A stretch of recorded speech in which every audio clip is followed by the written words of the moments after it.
الحمد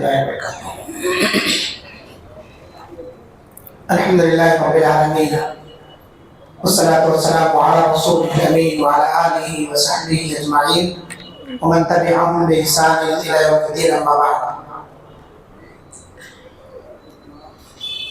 أعوذ بالله السميع العليم من الشيطان الرجيم من همزه ونفخه ونفثه. بسم الله الرحمن الرحيم. لا يحب الله الجهر بالسوء من القول إلا من ظلم وكان الله سميعا عليما. إن تبدوا خيرا أو تخفوه أو تعفوا عن سوء فإن الله كان عفوا قديرا. یہ چھٹے پارے کی شروع کی دو آیتیں ہیں، آیت نمبر 148 اور 149. اللہ رب العالمین نے ان دونوں آیتوں کے اندر دو روش کا تذکرہ فرمایا ہے. ایک روش اللہ کو ناپسند ہے اور ایک روش اللہ تعالیٰ کو پسند ہے. جو روش اللہ تعالیٰ کو پسند نہیں ہے وہ ہے لا يحب اللہ الجہر بالسوء من القول. کسی کے اندر کوئی برائی دیکھو تو اس برائی کا معاشرے کے اندر چرچا کرنے لگو، اعلان کرنے لگو، اس آدمی کو سماج اور سوسائٹی میں ذلیل اور رسوا کرنے لگو. یہ اللہ تعالیٰ کو ناپسند ہے. لا يحب اللہ، اللہ پسند نہیں کرتا ہے الجہر بالسوء من القول، کہ بری بات کو اٹھالا جائے، اعلان کیا جائے. برائی کسی کے اندر دیکھیں تو اس کا علن اعلان تذکرہ کیا جائے. الا من ظلم، ہاں وہ شخص برائی کو سماج اور معاشرے میں رکھ سکتا ہے جو مظلوم ہے، جس کے اوپر ظلم کیا جا رہا ہے. مظلوم آدمی کو یہ اجازت ہے کہ وہ ظالم کے خلاف آواز اٹھائے. مظلوم آدمی کو اجازت ہے کہ وہ ظالم کی شکایت حاکم وقت کے پاس جا کر کے کرے. یہ اجازت ہے اس کے لیے. لیکن اگر کوئی مظلوم نہیں ہے، دوسرے کی برائیوں کو یوں ہی اچھالتا پھر رہا ہے، تو یہ اللہ تعالیٰ کو ناپسند ہے. یاد رکھیے، جب کوئی دینی مصلحت ہو، کسی کے اندر آپ کوئی برائی دیکھ رہے ہیں تو آپ اسے بیان کر سکتے ہیں. لیکن دینی مصلحت نہیں ہے، کسی کے اندر کوئی برائی دیکھ رہے ہیں تو آپ اسے تنہائی میں سمجھائیے، وعظ و نصیحت کیجیے. کسی کے اندر کوئی بھی عیب ہو، کوئی بھی برائی ہو تو آپ اس کی اصلاح کریں. لیکن اصلاح کا جو طریقہ ہے، جو ادب ہے، اس کا پاس و لحاظ رکھیں.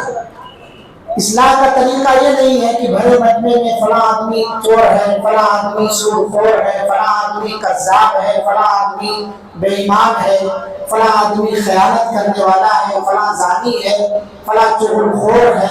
اس طرح نہیں کہہ سکتے ہیں. یہ طریقہ نہیں ہے اصلاح کا. نبی صلی اللہ علیہ وسلم کی عادت مبارکہ یہ نہیں تھی.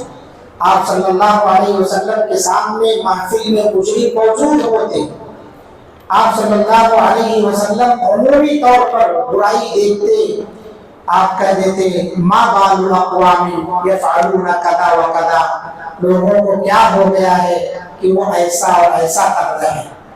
آپ کا یہ انداز ہوگا، حالانکہ وہ گناہ کرنے والے اسی محفل میں موجود ہوتے. آپ کے علم میں وہ بات ہوتی کہ فلاں آدمی اس طرح کا ہے، لیکن کبھی اس کا نام نہیں لیتے، کبھی اس کا تذکرہ بھرے مجمع میں نہیں کرتے. اس انداز سے نصیحت کرتے کہ ہر آدمی یہ سمجھتا کہ یہ برائی میرے اندر ہے. کسی پرسنل آدمی کو نشانہ نہیں بناتے، شخصی طور پر، یعنی کسی کی ذات پر، کسی کی شخصیت پر حملہ نہیں کرتے اللہ کے رسول صلی اللہ علیہ وسلم. اور اس انداز کو اگر اختیار کیا جائے تو جو مجرم ہے وہ بھی سدھر جائے گا، اور جن کے اندر وہ جرم اور غلطی نہیں ہے وہ بھی آئندہ اس طرح کی غلطی کرنے سے باز آ جائیں گے انشاءاللہ. تو ہماری نیت درست ہونی چاہیے اور درستگی کے ساتھ ساتھ ہمارا لہجہ درست ہونا چاہیے. دل اور زبان دونوں صحیح ہونی چاہیے۔ پھر دیکھیے دعوت کا اثر اللہ تعالیٰ کس طرح سے لوگوں کو ہدایت عطا فرماتا ہے، اللہ رب العالمین کس طرح لوگوں کی اصلاح کرتا ہے۔ الا من ظلم، مگر جو آدمی مظلوم ہو، جس پر ظلم کیا گیا ہے۔ اس آیت کی تفسیر میں ایک روایت آتی ہے، حدیث کے اندر آتا ہے کہ ایک شخص اپنے پڑوسی کے تکلیف سے تنگ آ گیا، اور پڑوسی کی تکلیف سے تنگ آ گیا، اس کو بہت سمجھایا مگر وہ پڑوسی ظلم کرنے سے نہیں مانا۔ تو یہ جب عاجز آ گیا دوسرا پڑوسی جو مظلوم تھا، اللہ کے رسول صلی اللہ علیہ وسلم کے پاس جا کر کے شکایت کیا اس نے کہ میرا پڑوسی مجھے اس طرح سے تکلیف دیتا ہے۔ تو آپ صلی اللہ علیہ وسلم نے اسے کہا کہ جاؤ تم اپنے گھر کا سارا سامان نکال کر کے روڈ پر لے آؤ، سڑک پر نکال کے رکھ دو، یعنی ایک طرح سے سڑک جام کر دو۔ اور جب آنے جانے والے کہیں گے کہ بھائی روڈ کیوں جام کر دیے ہو، آنے جانے والوں کو تکلیف ہو رہی ہے، تو بتانا کہ میں نے اپنے گھر کا سامان اس لیے نکالا ہے کہ میرا یہ پڑوسی مجھے تنگ کرتا ہے۔ تو اس آدمی نے آ کر کے ایسے ہی کیا، اپنے گھر کا سارا سامان نکال کر کے باہر کر دیا۔ آنے جانے والوں کو تکلیف ہونا شروع ہو گئی تو لوگ پوچھنے لگے آخر ماجرا کیا ہے، ایسا کیوں کر رہے ہو آپ؟ تو اس نے بتایا کہ میرا پڑوسی مجھے تنگ کرتا ہے، میرے اوپر ظلم کرتا ہے، میں مظلوم آدمی ہوں، میرے پاس اب کوئی چارہ نہیں رہ گیا اس کو سمجھانے کا، اس کی اصلاح کرنے کا، یہی ایک طریقہ ہے میرے پاس، تو میں نے اس طرح سے ایسا کیا ہے، اس پر اللہ کی لعنت ہو، یعنی اس طرح سے وہ اس کو کوسنا شروع کر دیا۔ تو جب اس طرح کی باتیں اس کے کان میں پڑی تو پڑوسی گھر کے اندر سے باہر نکلا اور نکل کر کے اس کے سامنے گریہ گزاری کرنے لگا کہ مجھے مارکیٹ میں ذلیل مت کریے، آئندہ سے میں تمہیں کبھی نہیں ستاؤں گا۔ اس سے پہلے ساری ترکیبیں اس نے اختیار کر لی اصلاح کرنے کی، سدھارنے کی، مگر سدھرنے کا نام نہیں لیا۔ آخری حربہ استعمال یہ کیا گیا نبی کے مشورے سے کہ سامان گھر سے باہر نکال دو۔ اس سے پہلے کے درس میں آپ نے سنا پڑوسی کی کیا حقوق ہے۔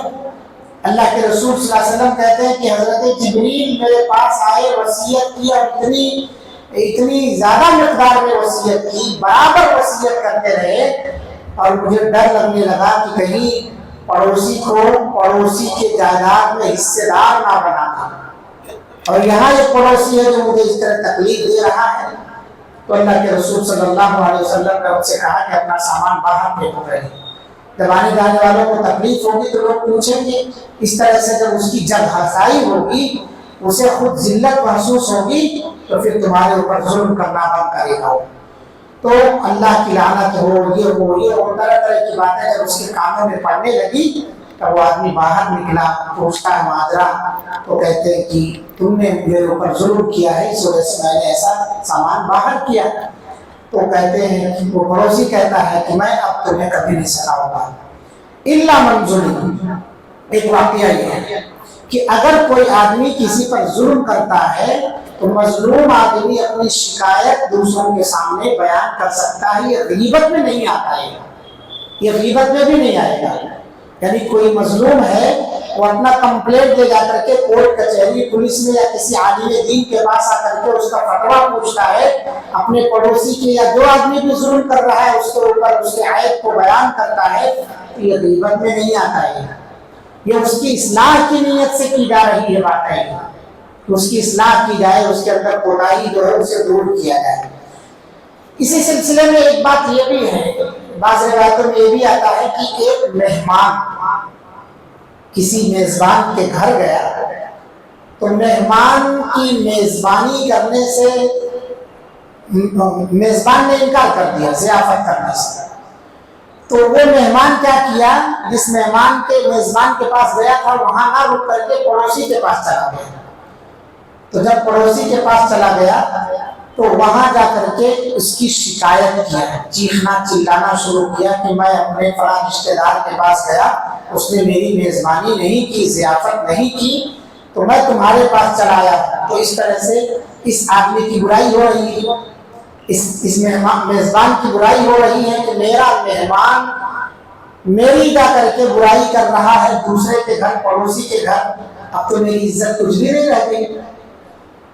الا من ظلم، یہاں مہمان مظلوم ہے اور میزبان ظالم ہے کہ اس کی ضیافت کرنے سے انکار کر دیا، تو اہل علم نے لکھا ہے کہ اگر اس طرح کا میزبان ہو کہ اس کے اندر طاقت ہے، استطاعت ہے میزبانی کی، مگر پھر بھی وہ میزبانی نہیں کر رہا ہے، ضیافت صحیح ڈھنگ سے نہیں کر رہا ہے، مہمان کی مہمان نوازی اور تقریب نہیں کر رہا جو کہ ایمان کا حصہ ہے، فَلْيُكْرِمْ ضَيْفَهُ، اللہ کے رسول صلی اللہ علیہ وسلم کی حدیث ہے، من کان یؤمن باللہ والیوم الآخر، جو اللہ پر اور آخرت کے دن پر ایمان رکھتا ہے اسے چاہیے کہ اپنے مہمان کی تکریم کرے اور بھگت کرے، ایمان کی علامت ہے۔ تو وہ آدمی انکار کر دیا تو پڑوسی کے یہاں چلا گیا اور پڑوسی سے جا کر کے ساری باتیں بیان کر رہا ہے، تو اس آدمی کو برا لگا۔ اب ظاہر سی بات ہے جب برا لگے گا تو پکڑ کے ہاتھ پیر لے کے آئے گا، بھائی چلو میرے ہی گھر بیٹھو، کسی کے گھر اب نہیں جانا، کچھ بولنا نہیں۔ الا من ظلم، یہاں بھی مظلوم ہے مہمان۔ اسی طرح سے ایک روایت اور ہے اسی آیت کی تفسیر میں، حضرت علی رضی اللہ عنہ بیان فرماتے ہیں کہ یہ آیت کریمہ ان لوگوں کے حق میں ہے یا ان لوگوں کے متعلق ہے جو ایمان لائے، شروع میں جیسے صحابہ ایمان لائے ان پر ظلم کیا گیا، اور یہاں تک ظلم کیا گیا کہ کلمہ کفر کہنے پر مجبور کیا گیا انہیں، اپنی زبان سے کلمہ کفر ادا کرو۔ حضرت عمار بن یاسر رضی اللہ عنہ کو اتنا مجبور کیا گیا، اتنا مجبور کیا گیا کہ انہیں اپنی زبان سے کلمہ کفر کہہ دینا پڑا، اسلام کا انکار کر دینا پڑا۔ اللہ کے رسول صلی اللہ علیہ وسلم کے دربار میں حاضر ہوتے ہیں، آپ صلی اللہ علیہ وسلم سے کہتے ہیں، اے اللہ کے رسول، ان لوگوں نے مجھے اتنا ستایا کہ میری زبان سے کفر کا کلمہ نکل گیا۔ نبی صلی اللہ علیہ وسلم نے پوچھا کہ آخر تمہارا دل کیسا ہے؟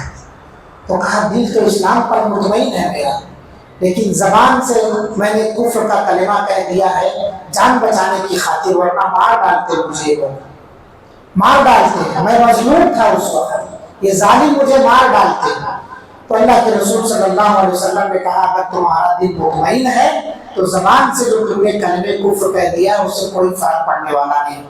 یہ اسلام کی حکمت ہے کہ اگر اس طرح سے کہیں پھنس جائے، جیسے موجودہ دور میں طرح طرح اور بہت ساری جگہوں پر طرح طرح کی بلیچنگ کی جا رہی ہے، آپ کے جان کے لالے پڑے ہوئے ہیں، آپ سے نعرے لگوائے جا رہے ہیں، بہتر ہے کہ آپ مقابلہ کر سکتے تو بہت اچھی بات ہے۔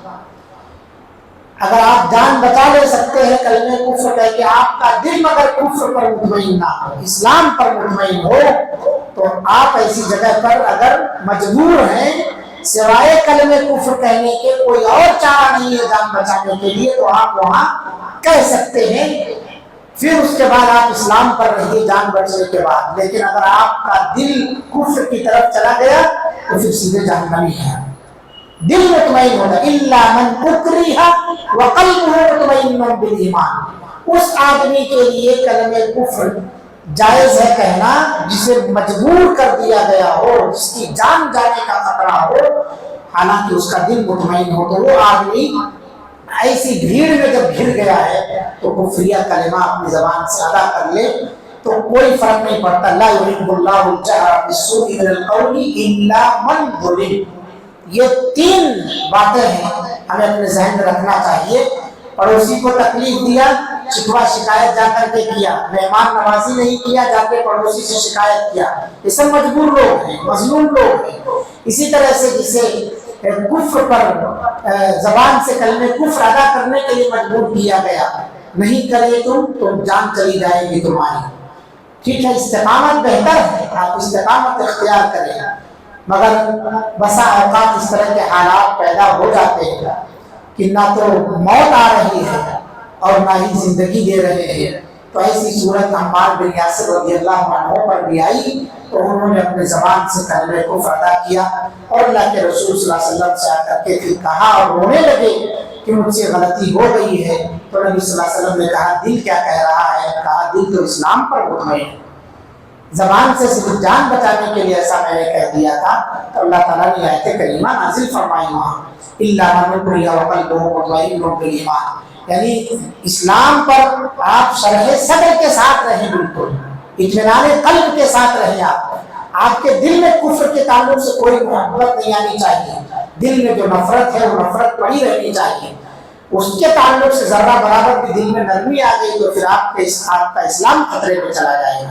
اس لیے اس آیت میں بتایا کہ الا من ظلم، جو آدمی مظلوم ہو، مجبور کر دیا گیا ہو، وہ آدمی اپنی بات کو، آواز کو اٹھا سکتا ہے۔ تو اللہ کو پہلی روش ناپسند ہے، کیا ہے کہ آپ کسی کی بات کو، کسی کے عیب کو مارکیٹ میں اچھالیں، یہ اللہ کو پسند نہیں۔ اللہ تعالیٰ بیان فرماتا ہے کہ اللہ رب العالمین معاف کرنے والا ہے، ان اللہ کان عفوا قدیر، اسی آیت کے بعد والی آیت کے آخری ٹکڑا ہے۔ نبی صلی اللہ علیہ وسلم کی حدیث ہے کہ تم لوگوں کے عیبوں پر پردہ ڈالو گے تو اللہ تمہارے عیبوں پر پردہ ڈالے گا۔ تم دنیا کے اندر لوگوں کے عیبوں کو چھپاؤ گے تو آخرت میں اللہ تمہارے عیب کو چھپائے گا، اور آخرت کی رسوائی سب سے بڑی رسوائی ہے۔ یہاں چھپ سکتے ہو آپ، زبردستی کسی کو کہہ سکتے ہو میں نے ایسا نہیں کیا ہے، لیکن آخرت میں سب کچا چکھا نکلے گا، وہاں کی زندگی سے، وہاں کے بارے میں ہمیں ڈرنا چاہیے۔ دوسری چیز جو اللہ تعالیٰ کو پسند ہے، یعنی دوسری روش، وہ کیا ہے؟ ان تبدوا خیرا او تخفوه او تعفو عن سوء، تم کوئی بھی خیر کا کام ہو اسے اعلانیہ طور پر کرو یا چھپا کر کے کرو، او تعفو، یا کوئی ظلم اور زیادتی کر رہا ہے تمہارے اوپر تم اسے معاف کر دو، عن سوء، کوئی بھی برائی تمہارے ساتھ آ رہی ہے، کوئی بھی آدمی تمہارے ساتھ بدسلوکی کر رہا ہے تم اسے معاف کر دو، یہ اللہ کو پسند ہے۔ اللہ نے کیا کہا آگے؟ غور کیجیے، ان اللہ کان عفوا قدیرا، اللہ عفو، معاف کرنے والا ہے۔ ہم دعا مانگتے ہیں اللہم انک عفو، اے اللہ تو معاف کرنے والا ہے، تحب العفو، معافی کو پسند کرتا ہے، فاعف عنی، مجھے معاف کر دے۔ تو ان اللہ کان عفوا قدیرا، اللہ تعالیٰ معاف کرنے والا بھی ہے اور اللہ تعالیٰ قدرت رکھنے والا بھی ہے، بدلہ بھی لے سکتا ہے۔ بدلہ رکھنے کی طاقت کے باوجود اللہ معاف کر رہا ہے تو بندے کو بھی چاہیے کہ معاف کر دے، بندے کو بھی چاہیے کہ معاف کر دے، اور معاف کرنے سے آپ کہیں چھوٹے نہیں ہوتے، اللہ تعالیٰ آپ کی عزت میں اضافہ کرتا ہے۔ جو آدمی بھی بندے کو، سامنے والے کو معاف کرتا ہے، انتقام نہیں لیتا ہے، بدلہ نہیں لیتا ہے، صبر کر لیتا ہے، تو اللہ تعالیٰ اس کی عزت میں مزید اضافہ کرتا ہے، اسے سربلندی عطا فرماتا ہے۔ یہ دوسری روش ہے۔ پہلی روش، آپ کے ساتھ کوئی برائی پیش آئی، آپ نے اس کو لوگوں کے سامنے بیان کرنا شروع کر دیے، اللہ کو ناپسند ہے۔ دوسری روش کیا ہے؟ آپ نے اسے معاف کر دیا، آپ نے کیا کیا؟ خیر و بھلائی کا کام انجام دیا، یہ اللہ کو پسند ہے۔ اللہ اپنے بندوں کی کتنی غلطیوں کو معاف کر رہا ہے، آپ غور کرتے ہیں۔ سال کے 12 مہینے ہم 5 وقت کی نمازیں نہیں پڑھتے، صرف رمضان پر ہم پڑھتے ہیں۔ اللہ اگر پکڑنے پر آ جائے تب ہم غور کریں، سال بھر ہم تہجد نہیں پڑھتے، سال بھر ہم روزے نہیں رکھتے، اور بھی بہت ساری نیکیاں ہیں ہم انجام نہیں دیتے، ہمارے اوپر بہت سارے فرائض عائد ہوتے ہیں، ہم اس کو صحیح طور پر ادا نہیں کرتے، مگر اللہ پھر بھی معاف کرتا جا رہا ہے۔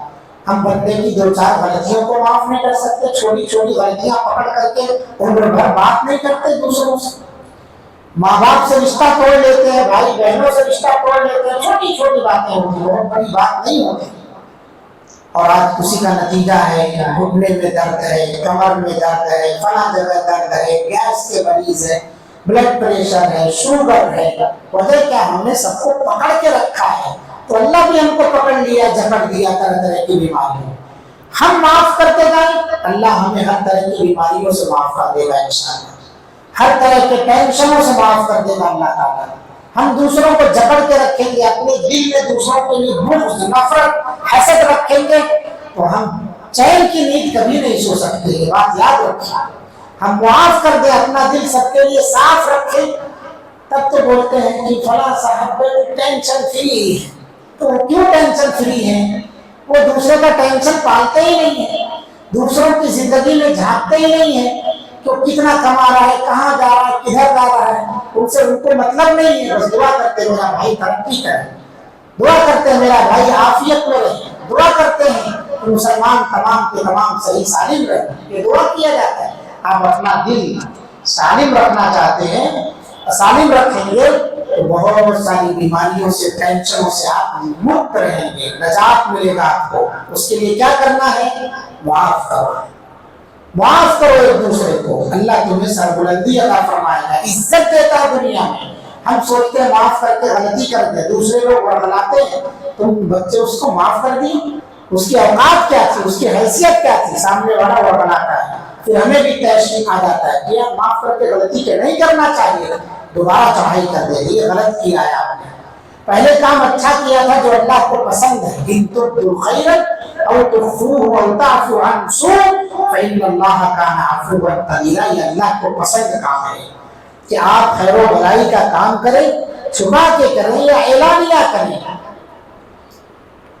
کوئی آپ کے ساتھ برا سلوک کر رہا ہے اسے آپ معاف کر دیں۔ نبی صلی اللہ علیہ وسلم کی زندگی ہمارے لیے اسوہ نمونہ ہے، جانی دشمنوں کو معاف فرمایا آپ نے۔ مکہ فتح ہوا، اللہ کے رسول صلی اللہ علیہ وسلم نے ان لوگوں کو جو سب سامنے مجرم موجود تھے کیا کہا؟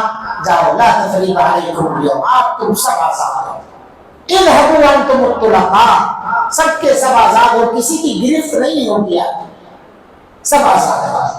آپ چاہتے تو لائن سے کھڑا کر کے سب کی گردن مروا دیتے تھے، لیکن اس میں کمال نہیں ہے، کمال اس میں ہے کہ مزہ تو یہ ہے کہ گرتوں کو تھام لے ساتھ، نشہ پلا کے گرانا تو سب کو آتا ہے، مزہ تو یہ ہے کہ گرتوں کو تھام لے ساتھ، موقع ہے، سب کچھ ہے، مگر اللہ کے رسول صلی اللہ علیہ وسلم نے سب کو معاف کیا، اور یہ معافی تاریخ میں رقم ہو گئی ہے، یہ معافی تاریخی معافی ہے جو آپ صلی اللہ علیہ وسلم نے معاف فرمایا۔